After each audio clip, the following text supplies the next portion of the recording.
সমুদ্র বেষ্টিত বুকে বহন করে শত শত বছরের ইতিহাস। এটি বাংলাদেশের প্রাচীনতম দ্বীপ সন্দ্বীপ। ইতিহাস, সংস্কৃতি আর মানুষের প্রাণ শক্তিতে ভরপুর এই দ্বীপ যেন এক জীবন্ত কাব্য। চলুন আজকে আপনাদের সন্দ্বীপ যেতে যেতে এর ইতিহাস ও ঐতিহ্যের গল্প শোনাই। গল্পের শুরুটা কুমিরা গুপ্তচরা ঘাট থেকে। এই ঘাট সন্দ্বীপবাসীর আবেগ, যেটা দিয়ে সন্দ্বীপবাসী দূর দূরান্ত থেকে স্বপ্ন নিয়ে বাড়ি ফেরে। সন্দ্বীপের নাম শুনলেই চোখের সামনে ভেসে ওঠে নদী মোহনার তটভূমি আর এক গৌরবময় অতীত। ধারণা করা হয় খ্রিস্টীয় ষষ্ঠ শতকে এই দ্বীপ জনবসতির জন্য উপযোগী হয়ে ওঠে। আরব বণিকরা এই দ্বীপে এসেছিল বহু আগেই। তারা শুধু ব্যবসায়ী করেননি, ইসলাম প্রচারও সূচনা ঘটায়। পরবর্তীতে ব্রিটিশরা এসে এই দ্বীপ নিয়ন্ত্রণে আনে, তাদের প্রশাসনিক কাজ চালায়। একটা সময় এই দ্বীপ জলদস্যু ও পর্তুগিজদের দ্বারা আক্রমণ হতো। 1700 শতকে দেলোয়ার খান নামক একজন শাসক ছিলেন, যিনি প্রথম পর্তুগিজদের বিরুদ্ধে লড়াই করেন। তার নাম এখনো সন্দ্বীপে একটা রাস্তা আছে। মোগল আমলে সন্দ্বীপ ছিল কৌশলগতভাবে অত্যন্ত গুরুত্বপূর্ণ।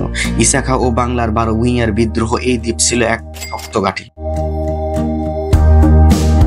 পরবর্তীতে ব্রিটিশরা দ্বীপ দখল করলে পাল্টে যায় শাসন ব্যবস্থা, কিন্তু সন্দ্বীপের মানুষের সাহস ও আত্মমর্যাদা অটুট ছিল। সন্দ্বীপের মানুষ গর্ব করে তাদের নিজস্ব সংস্কৃতি নিয়ে। এখানকার মানুষ তার সহজ সরল জীবন ও আতিথেয়তার জন্য বিখ্যাত।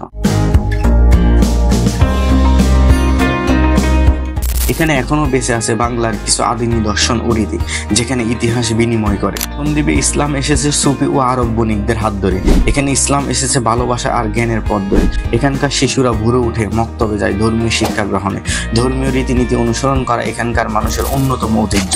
সন্দ্বীপের প্রকৃতি ঠিক তার মানুষের মতো, সহিষ্ণু ও প্রাণবন্ত। ধানের ক্ষেত, নোনা পানির মৎস্য আর রূপালী ইলিশ আর প্রবাসীদের রেমিটেন্স এই দ্বীপের অর্থনীতির মূল চালিকা শক্তি। বাংলাদেশের সবচেয়ে বেশি রেমিটেন্স আছে এই উপজেলা থেকে।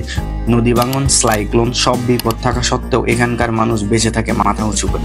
আজকের সন্দ্বীপ বদলাচ্ছে, যোগাযোগে যুক্ত হয়েছে সন্দ্বীপ মানুষের কাঙ্ক্ষিত ফেরি। এখানকার ছেলেরা বিশ্বের নানা জায়গা থেকে মেধা নিয়ে গৌরব অর্জন করতেছে। কিন্তু এই পরিবর্তনের মাঝে সন্দ্বীপ তার অতীতকে ভুলে যায়নি। এই দ্বীপ আমাদের স্মরণ করিয়ে দেয়, জল আর কালের দ্বারা ফিরিয়ে ইতিহাস টিকে থাকে যদি কেউ তা ভালোবাসে। সন্দ্বীপ শুধু একটা দ্বীপ নয়, এটা একটা জীবন্ত ইতিহাস, একটা চলমান সংস্কৃতি। এটা আমাদের নিজেদের গল্প।